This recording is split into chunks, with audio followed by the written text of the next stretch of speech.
Esta gran empresa, equipo que nos permite, por medio de este canal, poder llegar a cada una de las personas que el día de hoy nos están viendo, han podido tener la posibilidad de inscribirse, de participar en este programa de perfeccionamiento, titulado Atención Integral del Paciente Crítico Adulto en la Unidad de Cuidados Intensivos.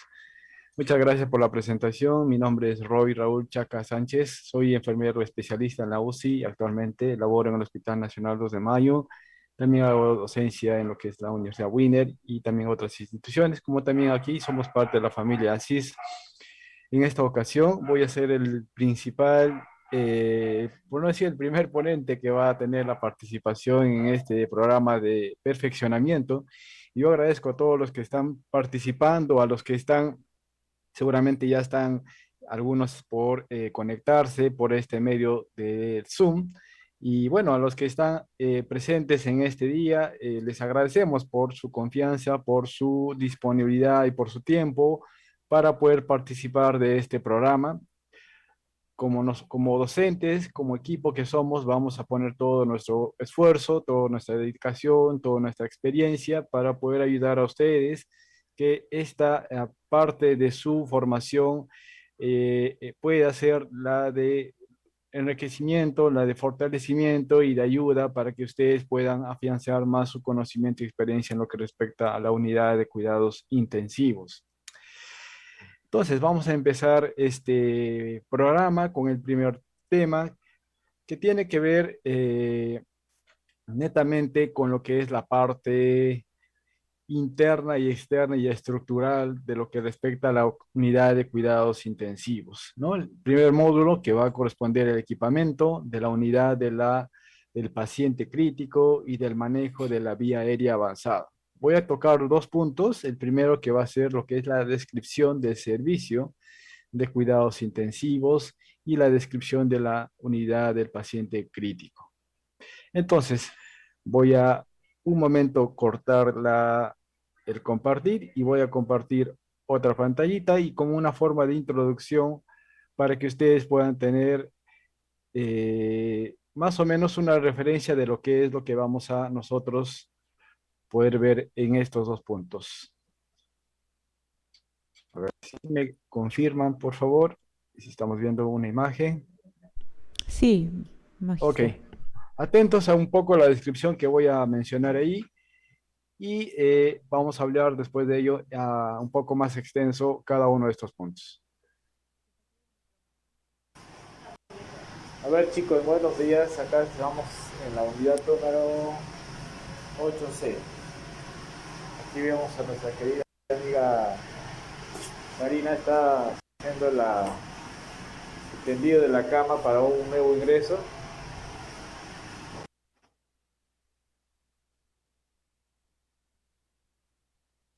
Como ven, vamos a platicar, Marinita. Este es el colchón neumático. Ahí está su conexión que va al colchón en sí.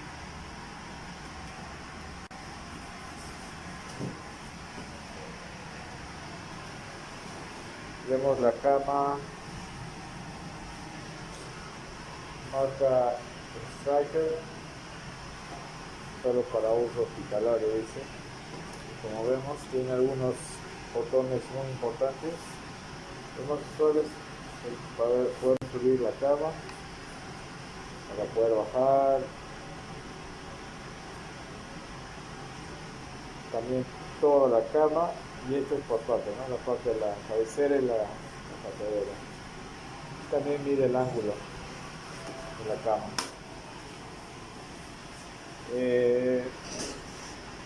Otro detalle, la baranda. Ahí tiene sus barandas, también tiene sus controles. Igualmente en la parte lateral e interna tiene sus barandas. Y esta es la parte del colchón, tiene su motor. Está conectado aquí el panel de electricidad, tiene también sus compresoras, donde van conectadas el ventilador y también la cama. Este es el monitor, voy a prenderlo. El monitor marca Drager. Acá tiene sus puntos de salida, como ven, los naranjas son de color, bueno, son para lo que son líneas arteriales, medidas de presión arterial. Este amarillito que le ven, esto es para la capnografía, para la presión intra no invasiva. El verdecito es para lo que es el EKG y el derecho es para la saturación. Aquí vemos las conexiones.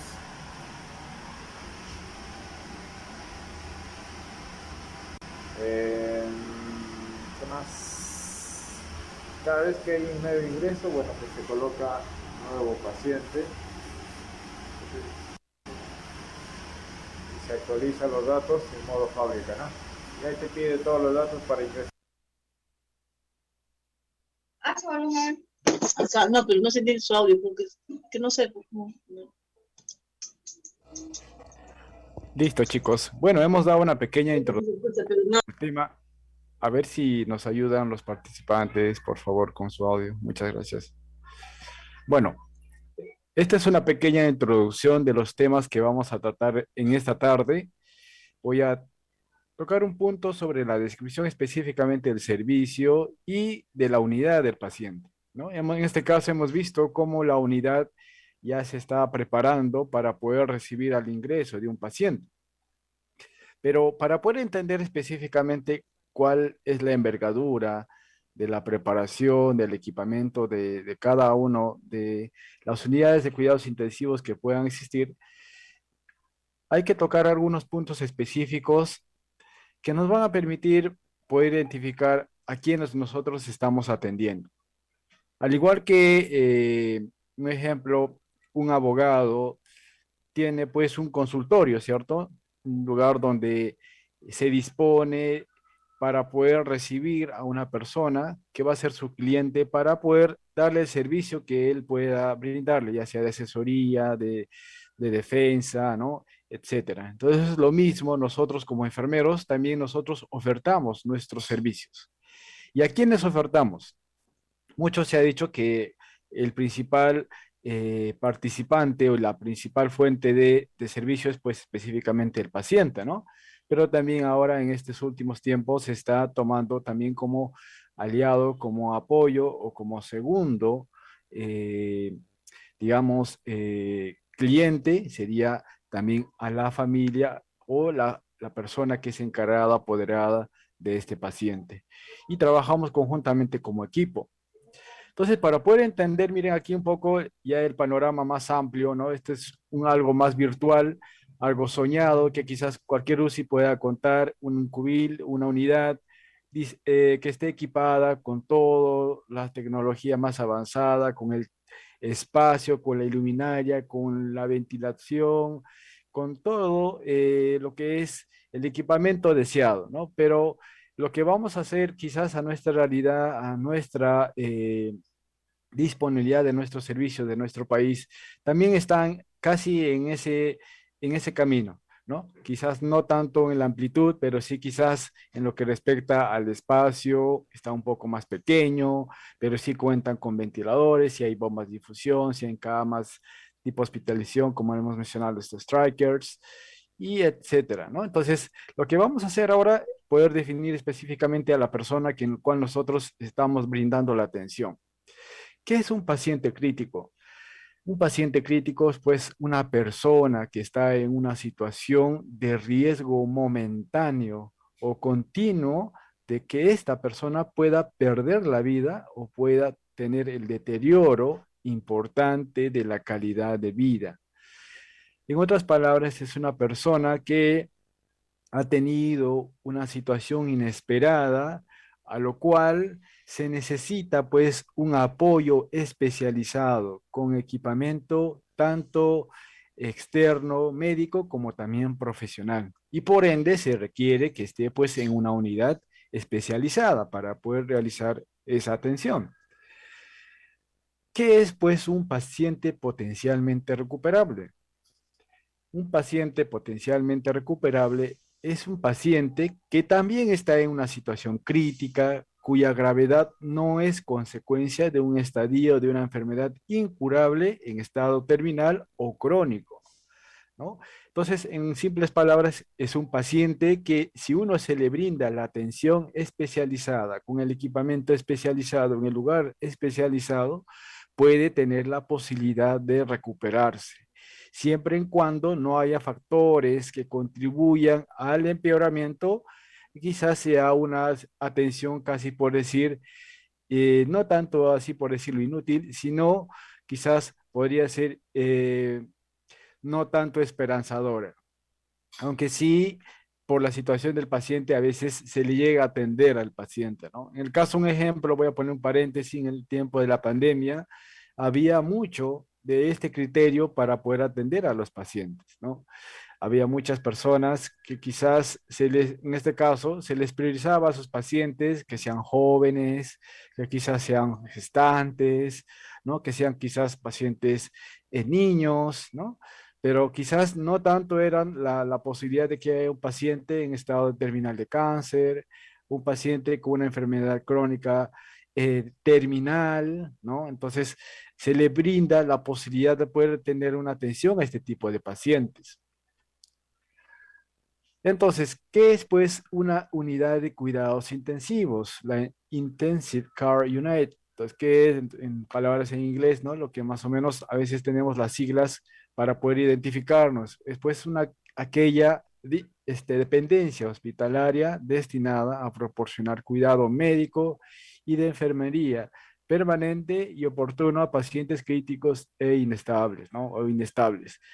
Miren esta definición. Aquí específicamente enfoca que la unidad de cuidados intensivos tiene dos, digamos, es el área principal de dos profesiones específicas, ¿no? Tanto médica como enfermera, ¿no? Que en este caso, como les venía diciendo, debería ser en un lugar, un cuidado y un profesional especializado, ya sea médico y enfermero, que brinda la atención específica a pacientes en situaciones de, digamos, de inestabilidad, de cuidado, de procedimientos que necesariamente se brindan en este lugar. ¿Qué es una unidad de cuidados intermedios? Ustedes pueden ver ahí la imagen. Son dos unidades. Si podemos poner un juego, ¿no? Podemos ver, a ver, cuál de las dos imágenes no tiene una otra, ¿no? Entonces, quizás ustedes pueden ver ahí en la unidad de la imagen de la pantalla izquierda, ustedes pueden ver que no hay un ventilador, ¿no? En el otro lado, solamente hay un monitor, ¿no? Entonces, miren, para poder diferenciar más o menos que la unidad de cuidados intermedios, pues, como se dice aquí, es aquella dependencia hospitalaria destinada a proporcionar cuidado médico y de enfermería, al igual que la otra unidad, ¿no? De una forma permanente y continua, y que requiere un cuidado de monitoreo no invasivo, de vigilancia y de manejo de enfermería permanente, además de cuidados médicos. Claro está que aquí ya no se denota el término paciente críticamente enfermo, sino paciente ya en potencialmente recuperable. Claro está que previamente habría tenido una experiencia en la unidad de cuidados intensivos, en la mayor cantidad de pacientes, ¿no? Pero en algunos casos, ¿no? En algunos casos, eh, estos pacientes, ¿no? No necesariamente han sido entubados, no necesariamente han sido invadidos, entre paréntesis, ¿qué es esa palabra? Sería pues colocar catéteres, colocar sondas, drenajes, hacer procedimientos casi que sean, digamos, fuera de lo común que en la hospitalización no se podría realizar, ¿no? Así más o menos manejamos el término, ¿no? Pacientes invadidos, ¿no? Que tengan esos procedimientos. Entonces, la unidad de cuidados intermedios se podría realizar, sí, pero en menor porcentaje. Necesariamente ya están pacientes potencialmente ya casi recuperados. Claro está que menciona aquí que sí necesita el cuidado permanente del enfermero como también del médico. Para poder identificar dónde ubicamos o dónde son los lugares, hospitales que tengan estos servicios de cuidados intensivos, ¿no? Los vamos a ubicar específicamente en los niveles de atención de los establecimientos 2 para adelante.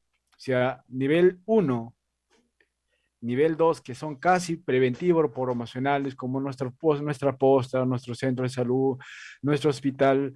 Nivel uno, ¿no? No necesariamente tienen esta unidad de cuidados intensivos. Quizás sí en emergencia podrían tener un lugar de observación, que también puede contar pues con lo que respecta a un monitor y algunos otros dispositivos básicos.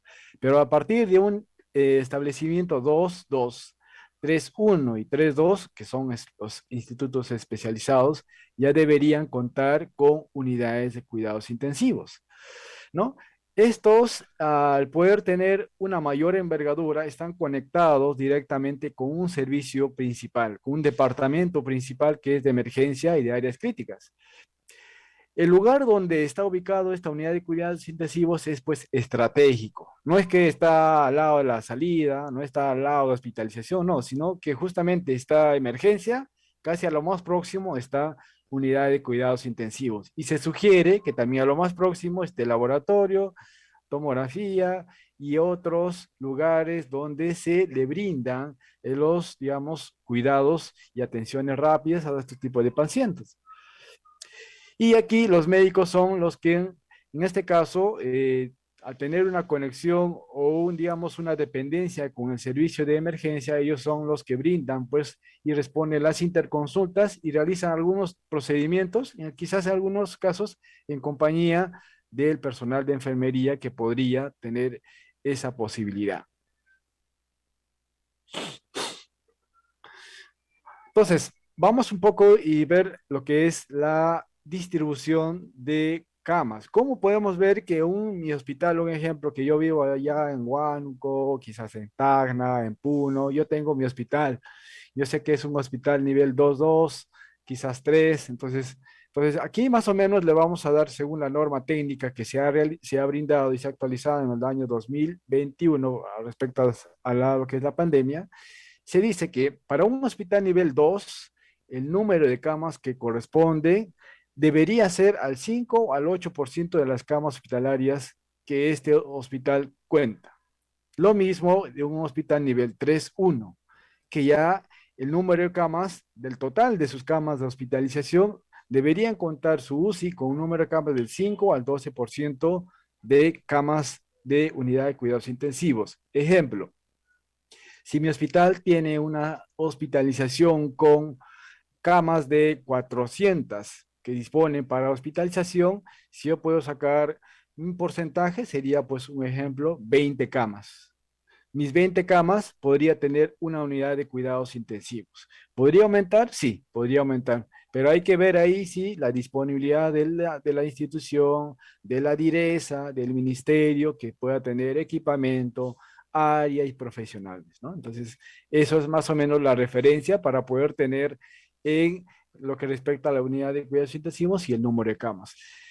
Y en el caso de los nivel 3, que son casi 3.2, que son, digamos, institutos de especializados, pueden estos contar inclusive con varias distribuciones. Un ejemplo, también los de nivel 3.1, disculpen, pueden tener unidad de cuidados generales, unidad de cuidados quirúrgicos, quemados, neonatales, pediátricos, neurocríticos, cardiovasculares, etcétera. Entonces, a partir de ahí ya se le podría contar con el número de camas, porque ustedes, como sabemos, que los hospitales especializados tienen una mayor envergadura respecto a tener mayor alcance de hospitalización. Por ende, el número de camas de hospitalización ayudaría a aumentar el número de camas en lo que respecta a la unidad de cuidados intensivos.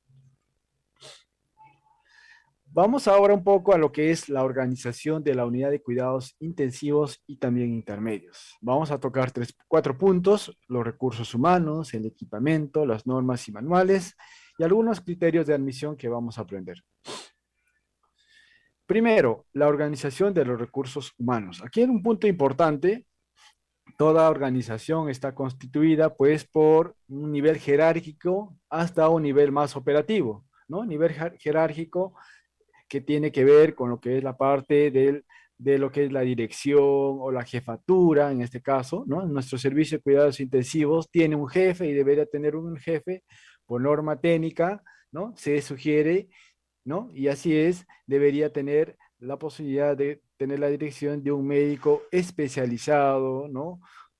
En la unidad de cuidados intensivos, que tenga grado de especialidad, que tenga también conocimiento de gestión y experiencia entre 5, mínimamente 5 años de experiencia para poder ser médico jefe, ¿no? Esos criterios se le podría contar. Igualmente, eh, deberíamos tener médicos de servicio. Estos médicos de servicio, al igual que el médico jefe, son especialistas, quizás tengan conocimientos en gerencia, etcétera, ¿no? Pero necesariamente cumplen lo que respecta a la función asistencial. Ellos son los asistentes, los médicos principales a cargo de los pacientes. Regularmente en pacientes, la UCI, unidad de cuidados intensivos, los médicos están pues cogiendo entre 6 pacientes, 5 pacientes que ellos son a cargo, ¿no? Y si hay ejemplo, más pacientes que podrían ser 5 o 12, te podrían dividirse, ¿no? No es que un médico podría coger 10, 12, quizás en el tiempo de la pandemia se ha podido, ¿no? Pero por regla técnica se sugiere hasta máximo 6, 5 o 6 por paciente. Lo diferente sí pasa con el aspecto de enfermería, ahora lo vamos a ver. También en lo que respecta a enfermería, debería y debe tener un jefe o jefa de enfermeros, ¿no? Esto va a cargo tanto de licenciados como también de técnicos. Entonces, si hay un jefe, debe haber una enfermera, enfermero asistencial. Aquí algún punto importante, debería ser, sí, principal requisito que permanezca el enfermero ahí, especialista en en la unidad de cuidados intensivos, ¿no? O quizás el jefe o la jefa o la institución tenga criterios de poder añadir personal que está ya en preparación, está en algún avance de su especialización, ¿puede admitir? Sí, lo podría admitir normal, ¿no? Pero se sugiere que sea pues netamente un enfermero especialista. El técnico de enfermería, los compañeros técnicos no hacen especialización, lo que ellos sí hacen capacitaciones de algunos puntos de manejo de pacientes en la unidad de cuidados intensivos.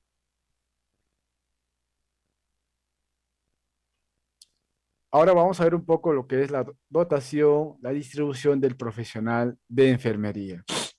Por niveles, ¿no? Nivel 2, 3.1 y 3.2, que son casi la misma distribución. En ambos casos hay jefes. En el nivel 2, el enfermero asistencial cogería 3 pacientes para un enfermero. En lo que respecta a UCI neonatal, 2 pacientes para un enfermero. Nivel 3, 1 y 3.2, 2 a 3 pacientes por un enfermero, según el puntaje TIS. Y lo que es la UCI pediátrica y neonatal, lo que respecta a 2 pacientes por un enfermero. ¿Qué es el TIS? El TIS es una escala que va a permitir poder ver el trabajo de digamos, de las actividades diarias que hace el enfermero, ¿no? Se realiza, se realiza, se realiza de acuerdo, digamos, a ciertos parámetros, ciertos puntajes que al final van a estar sumados, ¿no? Cada uno de estos parámetros tiene pues una diferente distribución de puntos, ¿no? Y al final de los puntajes, estos pues se distribuyen por grados, ¿no? Del grado 1, 2, 3 y 4, ¿no? El puntaje más bajo, pues los puntos que se podrían sumar en actividades que podrían ser curación, ejemplo, el paciente tiene una línea arterial, está con ventilación mecánica, si está con aspiración de secreciones, ¿no? Tiene un puntaje específico. Ahora les voy a solamente mencionar en rasgos generales. Posteriormente esto lo vamos a tratar en una clase, ¿no? Les voy a dar solamente el alcance, ¿no? Entonces, el puntaje de menos de 10 puntos, la relación sugiere el TIS, ¿no? Debería ser una enfermera para 4 pacientes. Lo mismo que tienen los que tengan de 10 hasta 39 puntos, ¿no? Sugiere también una relación de entre 1 y 4. En estos 2 grados se sugiere que haya una observación, una vigilancia activa. Mientras los de grado 3 y 4, lo que son de 20 a 39 y de 40 a mayor, se sugiere 2 pacientes para una enfermera. Y si el T supera los 40, se sugiere una enfermera para un paciente.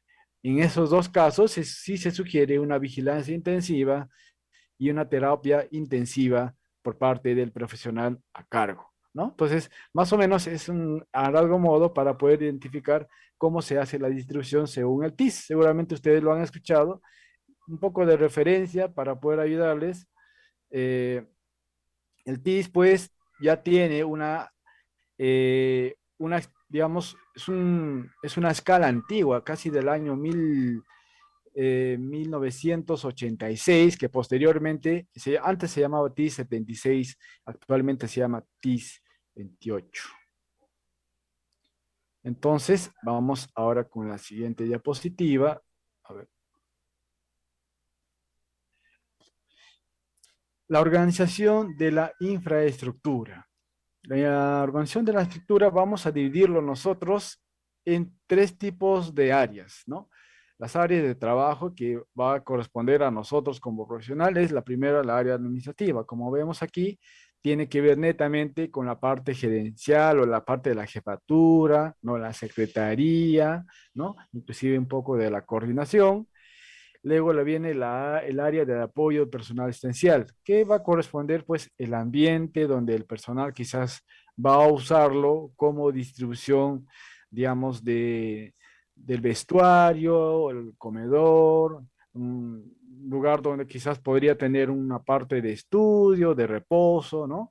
Y la otra, la más grande, quizás la área asistencial, ¿no? Como ustedes pueden ver aquí, es un área más compleja, más más amplia. Vemos aquí cada uno de los cubiles o las unidades de los pacientes que tienen monitor, tienes el resto de equipamiento y al frente está pues el staff de enfermería con los monitores de telemetría, ¿no? Que van a permitir poder ver cada uno de los monitores en cada unidad. No necesariamente poder ir al fondo, sino que el monitor de telemetría nos va a permitir ver en tiempo real cada uno de los parámetros de ese monitor, ¿no? Más o menos para poder tener referencia.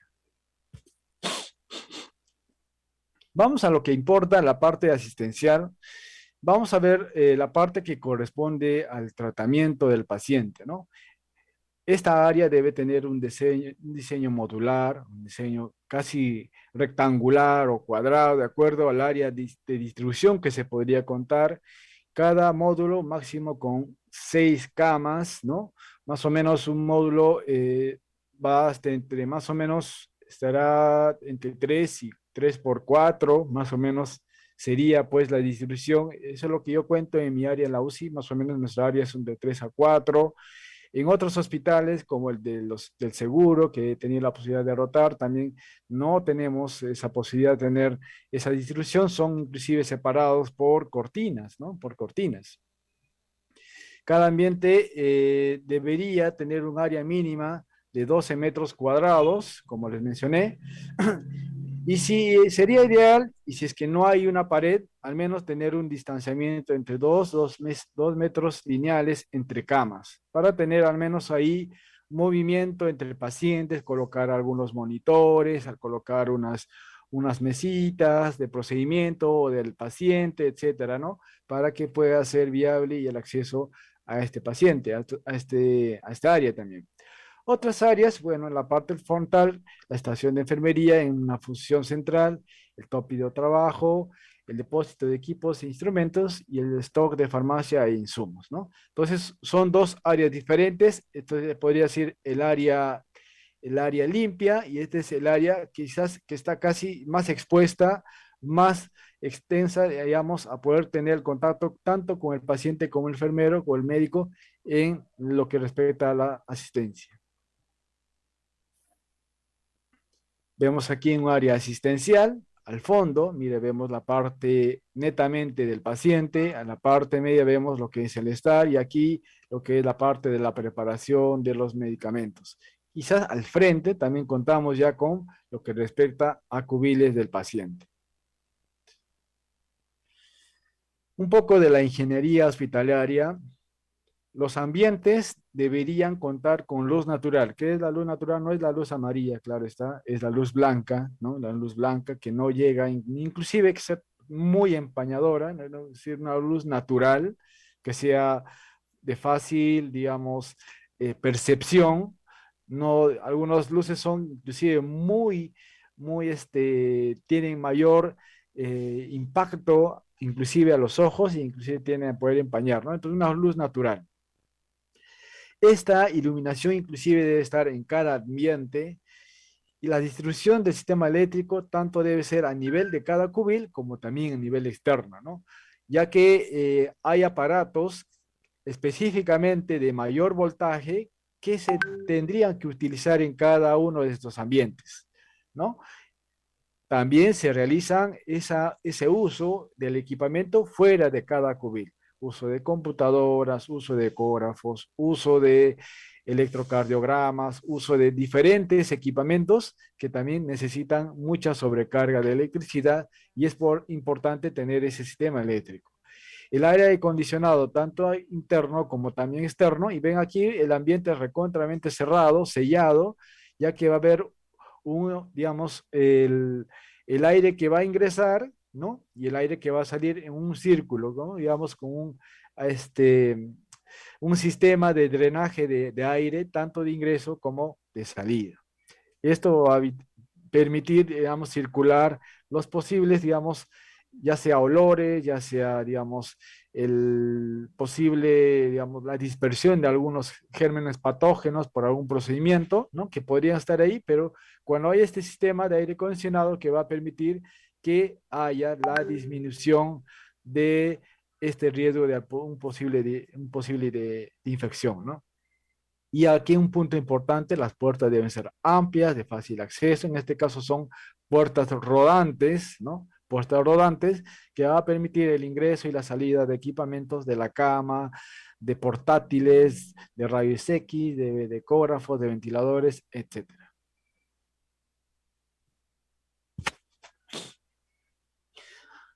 Eh, Algo importante, como habíamos visto en el video inicial, el empotrado de la cama en la parte superior debería contar con un empotrado de oxígeno, con el aire comprimido, el aire de aspiración y los tomacorrientes. Mínimamente 2 enchufes o a veces vienen enchufes dobles, ¿no? Y al menos 6 en cada uno, no, bueno, 6 filas que corresponderían a los 2 enchufes. Uno de ellos debería ser de alto voltaje o que quizás debería contar con un procesador de electricidad o un generador de oxígeno ante la posibilidad de que cuando se vaya la luz, este se genere, este esté continuamente perenne con electricidad, ya que este va a estar conectado al monitor y también al ventilador mecánico. Bueno, el equipamiento instrumental, los insumos e insumos del uso exclusivo para la UCI. Como hemos visto en el video inicial, hemos visto las camas clínicas tipo Stryker. Stryker es la marca, ¿no? Pero lo que hace Stryker es poder tener, digamos, un uso exclusivo de este tipo de camas hospitalarias diseñadas para poder tener pacientes con peso, quizás hasta inclusive mayor de inclusive hasta, recuerdo, 200 kilogramos, ¿no? Estas tienen, digamos, movimientos casi tanto en la parte superior, media y distal, o sea, de la parte de la cabecera, la parte de la base del cuerpo y la parte de la pateadera, ¿no? Que van a permitir realizar algunas posiciones, ¿no? Como tren del embur, ¿no?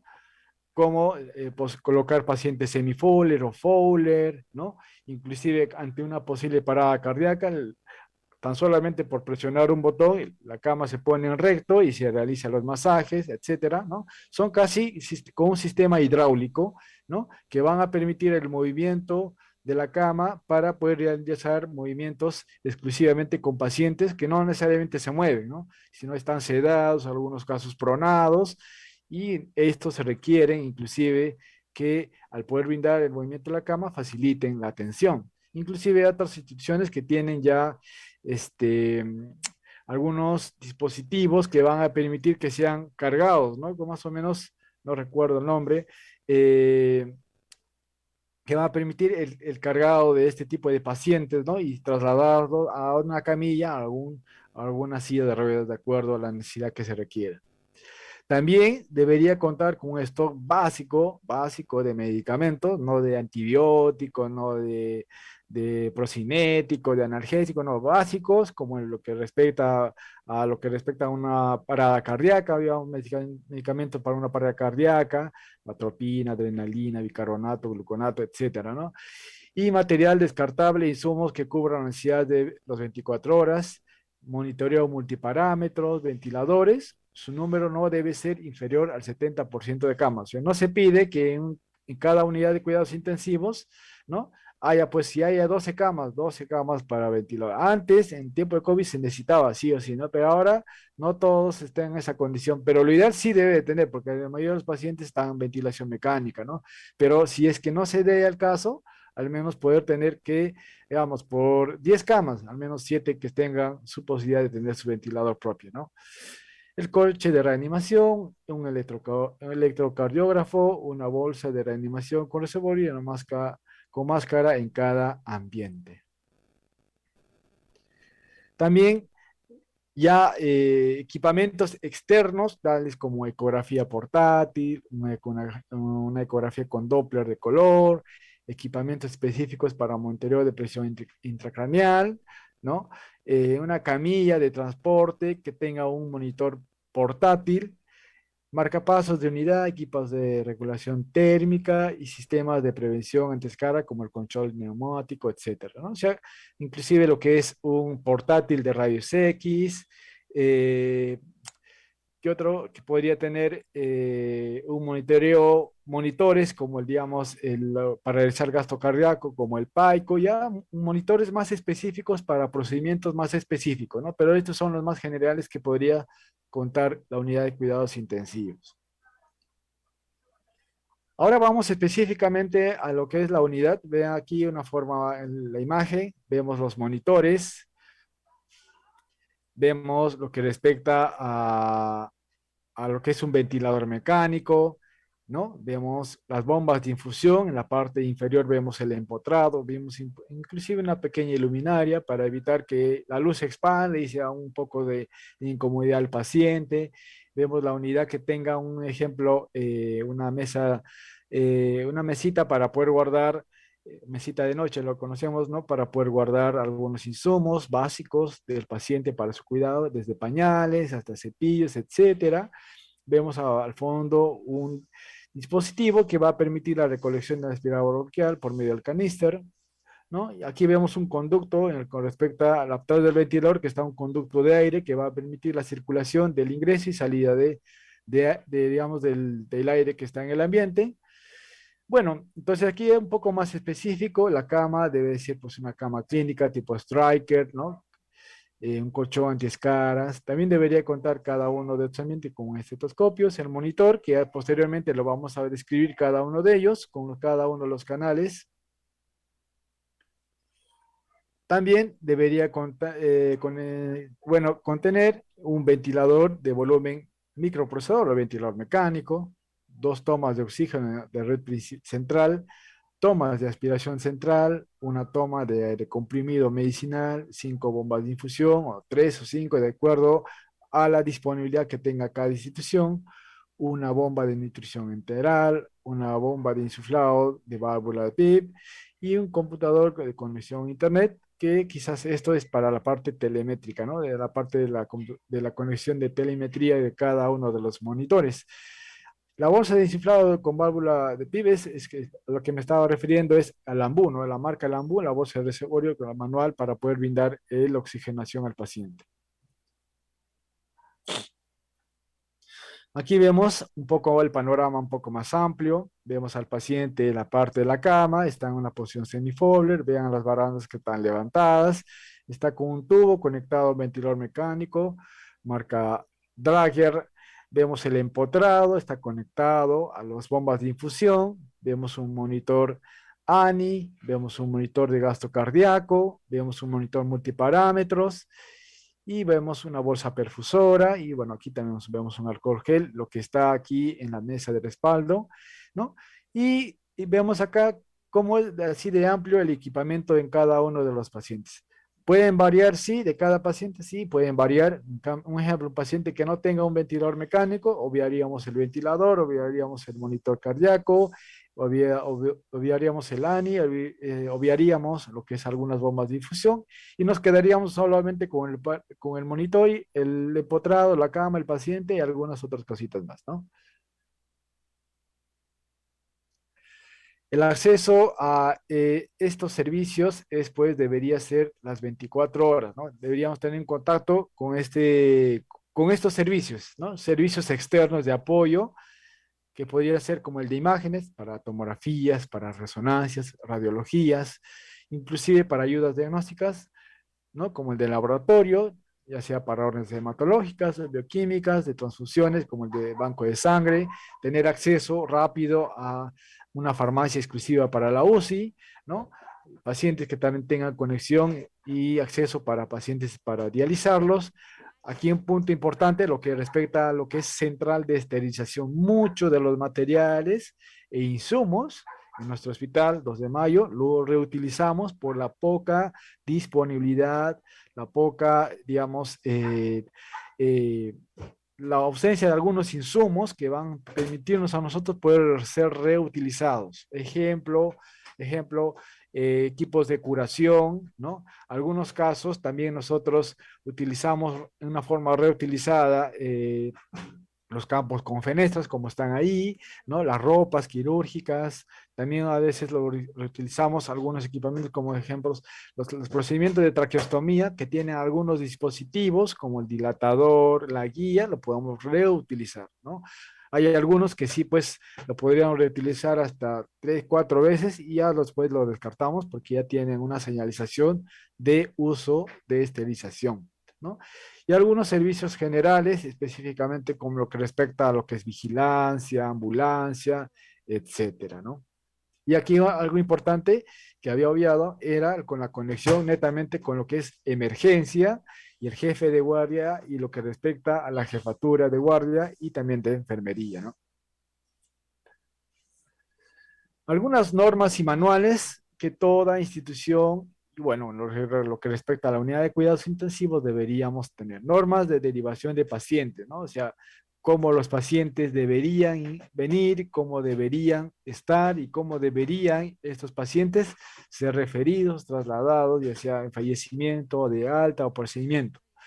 Normas de seguridad del personal, normas en caso de muerte cerebral y donación de algunos órganos, normas de infecciones intrahospitalarias, normas de caso de desastres y evacuaciones, y el manual de organización, manual de procedimientos médicos y de enfermería, ¿no? Entonces, son algunas de las normas técnicas que nosotros podríamos contar en nuestro servicio. Criterios de admisión. Hay 3 tipos de criterios. El primero es la prioridad 1. Como resalta el color rojo, son pacientes que necesariamente están en una situación muy crítica, muy inestable y que estos necesitan rápidamente el tratamiento intensivo.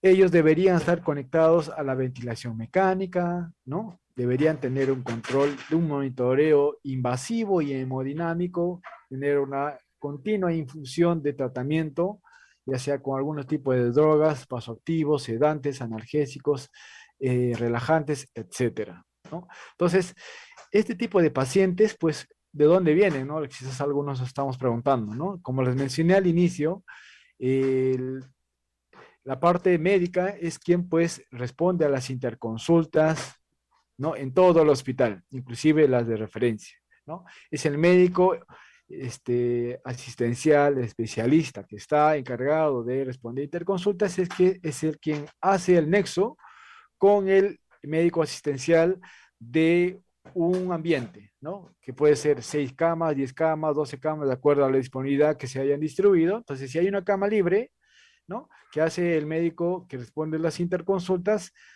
Si hay una cama libre, hace una conversación, mire, el paciente necesita esta atención porque es de prioridad 1 y voy a trasladarlo. Entonces, entonces este enfermero, también con este médico, hacen la coordinación con el servicio de origen y el paciente es trasladado al ambiente donde se realiza la atención, ¿no? Más o menos esa es la guía para poder ver de dónde nace este tipo de pacientes y cómo se les deriva. De igual manera, el paciente con prioridad 2 son pacientes que tienen pues una enfermedad crónica, algunos casos, que se hayan complicado en su estado agudo o quizás tenga una severidad que sí puede ser reversible. Y estos, por la necesidad o la urgencia, necesitan sí poder tener digamos, la atención de algunos procedimientos que se aplican específicamente a la unidad de cuidados intensivos. Ejemplo, un paciente con una diálisis con una urgente, pero que quizás se haya complicado, ¿no? Se haya complicado en algunos, digamos, en, eh, quizás en algún procedimiento no se haya canalizado su catéter de alto flujo, entonces necesita el manejo especializado de control, ya que este paciente ha tenido otros, digamos, un trastorno adicional, ya sea de conciencia, ya sea hematológico, etcétera, ¿no? Entonces, necesita la atención no tanto prioritaria, pero sí de, digamos, de una prioridad número 2 para poder realizar su estadía en la UCI. Entonces, ejemplos como ellos podría haber muchos. Y la de prioridad 3, pacientes con riesgo de necesitar a corto plazo el tratamiento intensivo. Ejemplo, pacientes que estén pues con un cáncer terminal, que están, un ejemplo, pacientes con enfermedad renal ya crónico y no haya una posibilidad de cura, ¿no? Etcétera, etcétera, que ambos casos, los tres casos, necesitan un monitoreo de la UCI, pero en diferente nivel de atención. Y los criterios de egreso, los de prioridad 1, la mayoría va, pues, si es un cuidado general, ya sea cardiovascular o quirúrgico, neurolítico, estos pasan en la mayoría a un cuidado intermedio, ¿no? ¿Y dónde van y por qué van? Porque estos pacientes ya no requieren un tratamiento intensivo, ya lo han recibido y por más tiempo o cuando los pacientes ya se haya, digamos, deteriorado o ya haya fracasado el tratamiento, inclusive estos pacientes llegan a fallecer. La prioridad 2, pacientes ya no necesitan tratamiento, no tienen posibilidad de recuperación y se necesita, ya no se verán beneficiados con la terapia intensiva, ¿no? Igual manera, estos pacientes de tipo 2 que ingresaron y al final se complicaron, ¿no? Y podría estar en la unidad de cuidados intensivos y ya estos pacientes, pues, en algunos casos ya necesitan, digamos, no tanto el apoyo porque no hay una situación reversible en su caso, ¿no? O el de paciente 3, pacientes que ya no determinan el tratamiento intensivo, o la indicación de que desaparezca el tratamiento, o bueno, ha desaparecido la sintomatología por el tratamiento y ya no se requiere una atención especializada de la unidad de cuidados intensivos. El traslado del paciente es todo un evento, ¿ya? Es todo un evento, como ustedes ven ahí, no solamente el traslado del enfermero y el médico, ¿no? Sino es otro tipo de personal, inclusive el personal de apoyo del enfermero, la coordinación en algunos casos, y la compañía de un personal técnico que también nos va a apoyar en el traslado de tanto del paciente como también de los equipamientos, ¿no? El equipo del traslado lo realiza netamente con coordinación y autorización del médico y con la coordinación y la preparación de la enfermera, ¿no? Y también con el apoyo de lo que es la parte técnica. Y el médico y la enfermera coordinan la necesidad del paciente con cura debidamente al traslado, ya sea que esté monitorizado o intubado, o con un respirador, o con insuflación de una bolsa, ¿no? Manual, de acuerdo a la patología, al tratamiento y a la disponibilidad del equipamiento que podría tener. Entonces, siempre, al acuerdo del traslado, hay que ver qué tipo de paciente estamos contando, con qué tipo de insumos, de material estamos contando y específicamente el estado hemodinámico del paciente. Si el paciente está chocado con 2, 3, 4, dos, tres, ¿no? Vasoactivos, está con, digamos, con tendencia, con la posibilidad de que este paciente eh, llegue a perder la vida, entonces hay que ver el costo-beneficio del traslado también. Y la entrega de turno, como ustedes pueden ver ahí en la pantalla, la entrega de turno debe ser a la pateadera del paciente, ¿no? Mirando al paciente, no en algún caso ahí, me siento ahí en el estar de enfermería y cuentan, no, algunos detalles son bien específicos. Yo tengo y conozco enfermeras muy rectas en lo que respecta a este punto, es muy vital porque la entrega de turnos va a permitir la continuidad de la atención del paciente crítico, ¿no?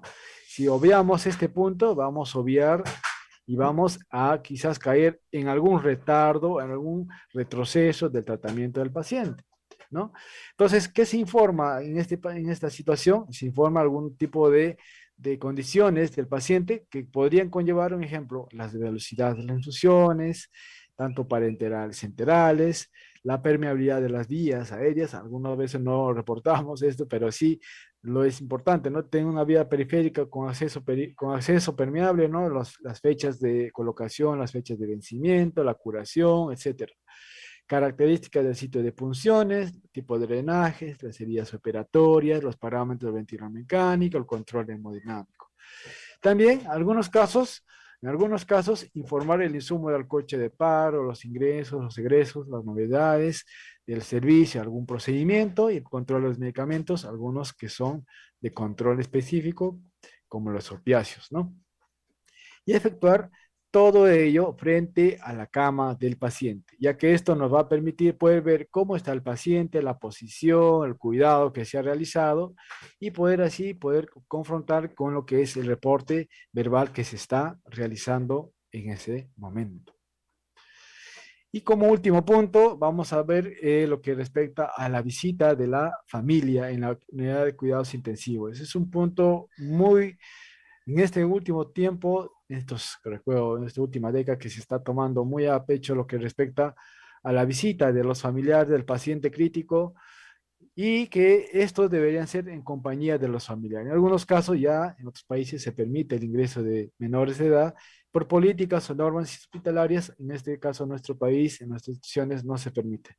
Pero al menos sí el contacto de un paciente con su familiar es de vital importancia y no quería pasar por alto este punto que es de vital importancia para nuestros intereses como profesionales. Bueno, chicos, chicas, espero que este primer tema les haya, hermanos, poder ver en una imagen cómo es la unidad de cuidados intensivos y qué equipamientos, qué insumos, qué distribuciones vamos a tener en nuestros servicios que posteriormente seguramente vamos a poder tener la posibilidad de trabajar. Listo, Kelly, hasta aquí es el primer tema. Perfecto, muchas gracias, licenciado Roy. Tenemos una pregunta del licenciado William Alberto Lucho. ¿Cuánto puntaje de TIS es para los pacientes? Está en el botón del chat, licenciado Roy, la pregunta también. A ver, un ratito, vuelvo al chat. Uh-huh. Si hay más preguntas, por favor, también pueden ir haciéndolas en el botón del chat. También saludar a todos los participantes que están viéndonos a través de YouTube. Entonces, también pueden hacer sus consultas a través de esa vía. A ver, dice, ¿cuánto puntaje de TIS es para dos pacientes? Para dos pacientes. Como les mencioné, el TIS es un sistema de puntuación en lo que respecta a lo que es las intervenciones terapéuticas que podría brindar el personal de enfermería. Está dividido por escalas o por grados, grado 1, 2, 3 y 4, ¿no? Las dos primeras casi son de puntaje bajo, menor de 20 puntos, ¿no? Menor de 20 puntos. Entonces, en este TIS sugiere que el puntaje de 20 puntos, menor de 20 puntos, la relación enfermero-paciente sería de 4 pacientes para un enfermero. A partir de 20 para adelante se sugiere el TIS que el enfermero pueda acoger 2 pacientes para un enfermero, ¿no? Pero lo que diferencia entre el grado 2 y el grado 3, muy aparte del puntaje, es la forma de cómo lo clasifica. Lo clasifica que el grado 3 debería tener una vigilancia intensiva y es ahí el cuidado, ¿no? La vigilancia necesariamente es ver el Glasgow, ver cómo responde al tratamiento, ¿no? A diferencia del grado 4, sí necesita una terapéutica intensiva, ¿no? Una terapéutica intensiva que va a ir, pues, digamos, ya específicamente en un paciente recontramente invadido, con medicamentos vasoactivos en dosis altas, igualmente ácido analgésico en dosis altas, ¿no? A diferencia del 2 y 3, es, digamos, el grado de vigilancia y el grado de tratamiento que podría diferenciarse entre ambos, ¿no? Eso sería la respuesta, Kelly. No sé si está claro, William. A ver, otro dice, según la Sí, norma, a ver, sí, le ayudo, licenciado a ver, Roy. Es un licenciado también desde Portugal. Nos está acompañando en la capacitación de UCI adulto.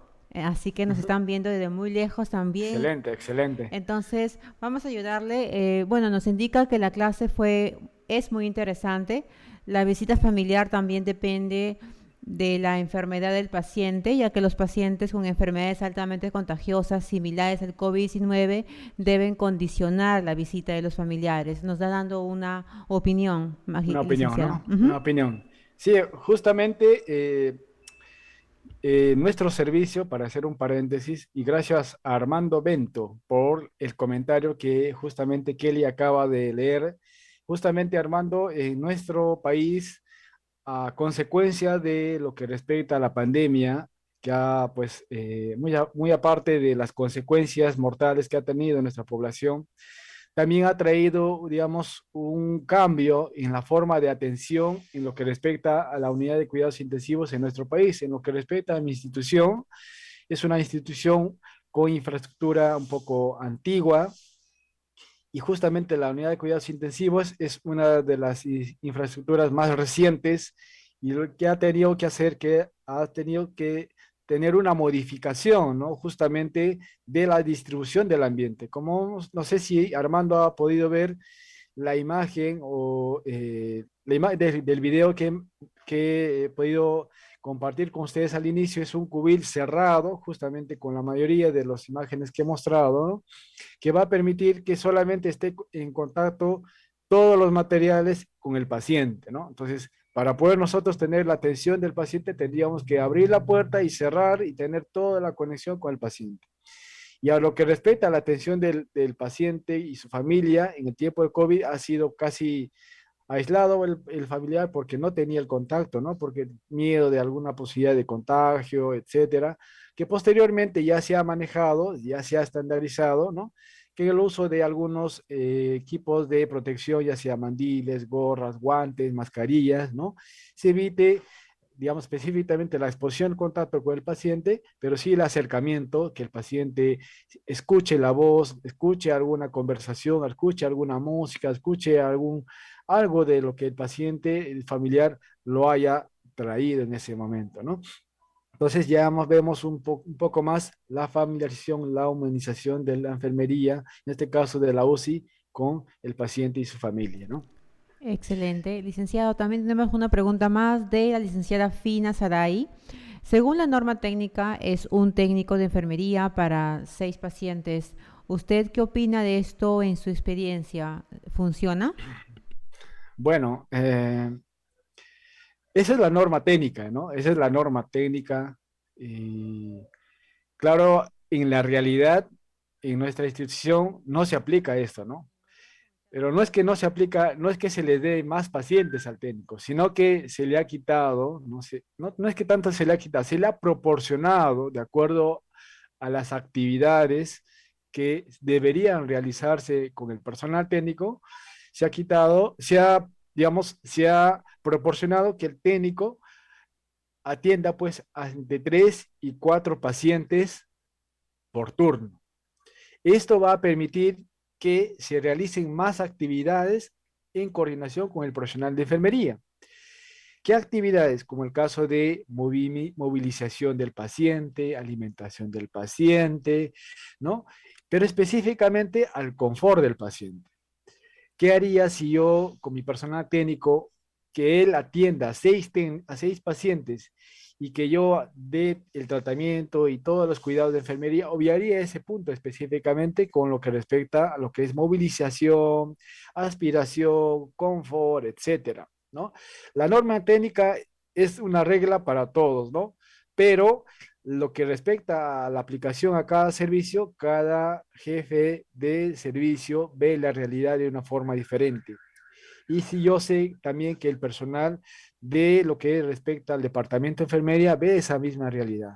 En nuestro caso, sí, pues En nuestra institución vemos que nuestro personal técnico, en lo que respecta a UCI general y algunas especializaciones, el personal técnico coge 3 pacientes y en intermedios coge un técnico 4 pacientes, ¿no? Y la enfermera se distribuye, pues en la UCI general, una enfermera para 2 pacientes y en lo que respecta a la intermedia, una enfermera para 4 pacientes.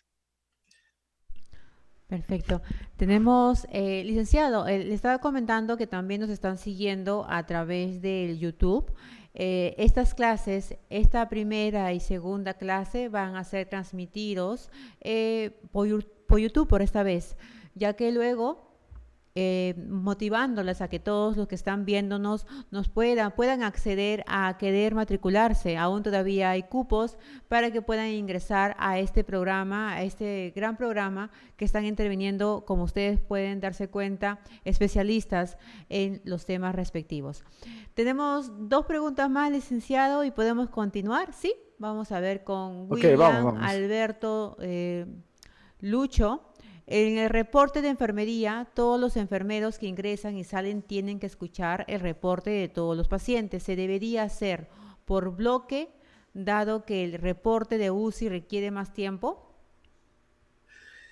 Buena pregunta de William Lucho, ¿no? Es una pregunta que quizás cada institución, cada UCI tiene de una forma diferente.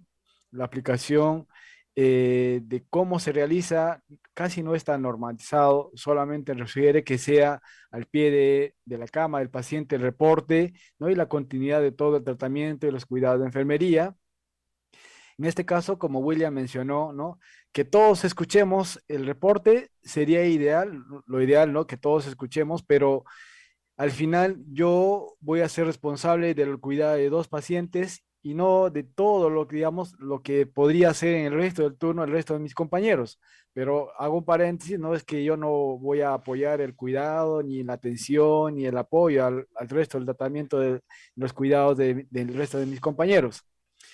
En nuestra institución, vuelvo a hacer nuevamente el ejemplo, ¿no? Actualmente contamos una unidad de cuidados intensivos una sala que cuenta con 12 camas, ¿no? 12 camas que en la parte de enfermería nos dividimos 2 pacientes para un enfermero. Entonces, nos dividimos 3 enfermeros para un lado y 3 enfermeros para el otro lado, ¿no? Entonces, los 3 enfermeros recibimos el reporte de los 6 pacientes, ¿no? Y al final, a medida que vamos reportando, ya cada enfermero, con la rotación específica que ya conoce cada enfermero, sabe qué es lo que va a realizar en el turno. Y en planificación con el compañero de al lado, ¿no? Se realiza la planificación de todo el turno. ¿Cuál sería la diferencia de un enfermero que escucha el reporte de los 12 pacientes, ¿no? Yo sé que en ese momento va a ser claro, va a ser muy llamativo, inclusive decir, muy resaltante, pero con la preocupación y los cuidados que va a realizar el personal en ese momento con sus 2 pacientes, yo les no, le diría como les garantizaría que el resto del reporte que haya recibido en el turno de la mañana se va a olvidar, ¿no? Porque hay tantas cosas que hacer, pero al menos centralizando con un poco más de grupo de pacientes que vas a tener esa posibilidad, ¿no? Podría sí tener el acuerdo de poder brindar ese apoyo. Entonces, ¿cómo terminamos al final? Yo con un compañero que está a mi lado, ¿no? Justamente hacíamos la rotación casi de los 4 pacientes, yo siendo responsable de 2 y el otro compañero siendo responsable de 2. Al momento del descanso, al momento de ir al baño, quizás al momento de ir a consumir los alimentos, yo podría tener el apoyo de los 2 pacientes que tengo al lado a mi compañero.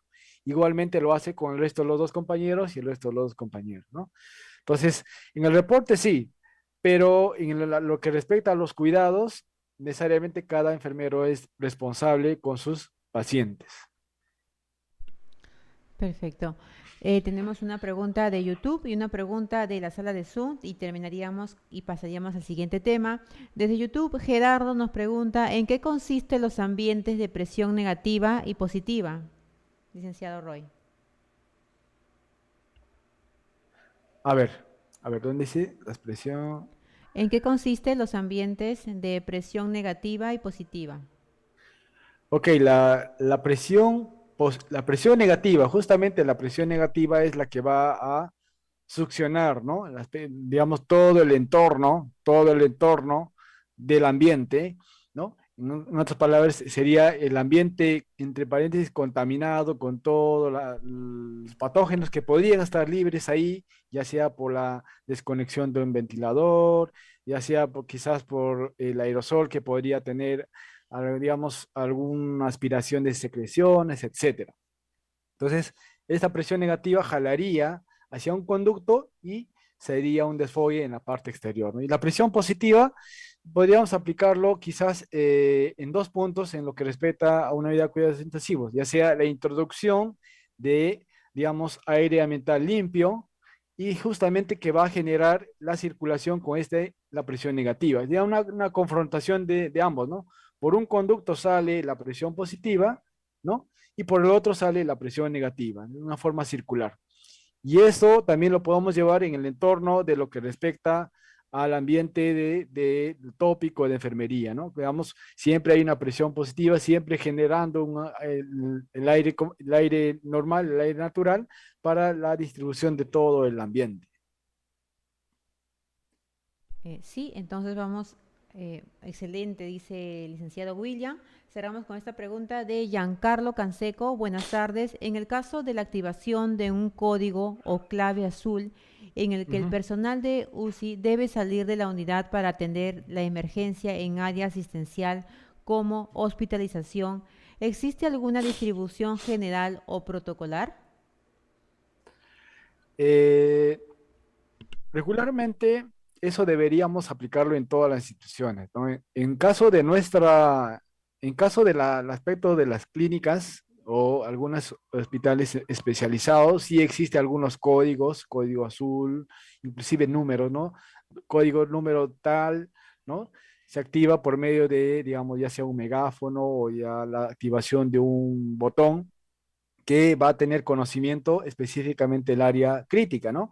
Y es ahí donde tanto el personal médico asistencial y la enfermera encargada de poder realizar esa atención que podría ser en algunos casos se asigna, ¿no? Al inicio del turno, ejemplo, de acuerdo al TIS, que justamente alguien está preguntando ahorita, ¿no? De acuerdo al TIS, la enfermera que tenga la menos distribución del personal con un TIS bajo, ella tiene la posibilidad de poder salir ante el llamado de esta solicitud de emergencia para la atención del paciente en posibilidad de riesgo de perder la vida, ¿no? Entonces, en el caso de instituciones, digamos, instituciones estatales, en cambio el Hospital Nacional 2 de Mayo, no tenemos códigos, no tenemos, digamos, megáfonos para poder llamar, pero sí tenemos una coordinadora, ¿no? General, que siempre es la rotante en todo el servicio, ¿no? Y ella se encarga de hacer la distribución, inclusive en algunos casos realizar la atención externa con el médico especialista, ¿no? Entonces la diferencia es un poco en cambio, en una institución nacional como también estatal, pero lo ideal sería es que cada uno de ellos deberían tener un código, pero la distribución sí es la disponibilidad de cada enfermero de poder brindar esa atención y está muy, muy plena en cada uno de ellos, ¿no? Ok, perfecto. Entonces creo que también se ha sido contestada la pregunta de Juber, ¿no, A licenciado? ver, Juber dice Ajá. que será correcto manejar tres pacientes con TIS mayor eh, creo que Juber trabaja en la clínica. En la clínica sí son muy exquisitos con respecto al TIS, ¿no? Eh, Lo ideal sería, yo sería aconsejable, no, ¿no? Porque a veces estos tipos de TIS bajo son necesariamente pacientes que están despiertos, ¿no? Y son ellos, son los más exigentes. Y quizás están despiertos y traqueotomizados o con un tubo o no tienen sedante, están en un momento quizás agitados o con alguna necesidad, algún dolor, necesitan confort y justamente son los que ellos necesitan más actividad de enfermería. Y si no tienes un personal técnico que quizás está atendiendo a cuatro pacientes o seis pacientes, o sea, no te alcanza el tiempo, ¿no? Entonces, todo esto tenemos que ver desde la parte, digamos, de la jefatura, en con la parte de la dirección y poder ver cómo poder mejorar esta parte de la distribución, ¿no? Ya que con un TIS, como les mencioné, TIS bajos son pacientes despiertos y en la mayoría de los casos son los más demandantes que podrían tener. Excelente, licenciado Roy. Entonces, por favor, ¿podría ir compartiendo su siguiente presentación?